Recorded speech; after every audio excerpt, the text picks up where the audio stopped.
হাজতখানা একটি সংবেদনশীল স্থান, আর সেখানে চলছে মেহমানদারি। হাজতখানার ভেতরে পরিবারসহ কার্যক্রম স্থগিত আওয়ামী লীগের 2 শীর্ষ নেতা করেন বেআইখানার আয়োজন।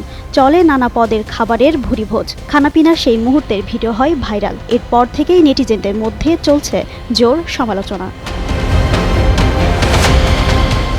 জানা গেছে, ওই 2 আওয়ামী লীগের নেতা দীর্ঘদিন হত্যা, বিস্ফোরক সহ বিভিন্ন মামলার আসামি হয়ে নোয়াখালী জেলা কারাগারে রয়েছেন। তারা হলেন কোম্পানীগঞ্জ উপজেলা যুবলীগের সভাপতি ও সাবেক উপজেলা ভাইস চেয়ারম্যান আজম পাশা চৌধুরী রুমেল ও আকিজ নিয়ে এলো বিশ্বমানের বেবি ডায়াপার মাম্মাম। কটনে সফট ম্যাটেরিয়াল, বাবুকে দেবে rash free super comfort. Hatiya পৌর আওয়ামী লীগের সভাপতি ও বঙ্গবন্ধু আইনজীবী সমিতির সাধারণ সম্পাদক অ্যাডভোকেট সাইফউদ্দিন আহমদ সম্প্রতি জেলখানায় তাদের কথাবার্তার পর আজম পাশা চৌধুরীর মেয়েকে সাইফউদ্দিন আহমেদের ছেলের সঙ্গে বিয়ে দেন।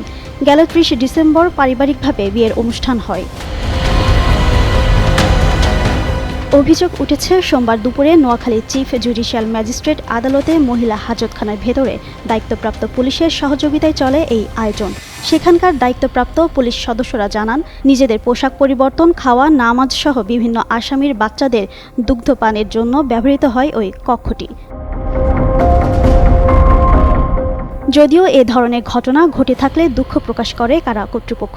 আর অতিরিক্ত পুলিশ সুপার আবু তৈয়ব মোহাম্মদ আরিফ হোসেন বলেন, আদালতের সুরক্ষিত স্থানে আসামি ছাড়া কারো যাওয়ার সুযোগ নেই। এ ধরনের ঘটনা ঘটে থাকলে তা গুরুতর অন্যায়। তদন্ত করে বিধি মোতাবেক ব্যবস্থা নেওয়া হবে বলেও জানান তিনি। জিন্নাত আরা ঋতু, যুগান্তর নিউজ।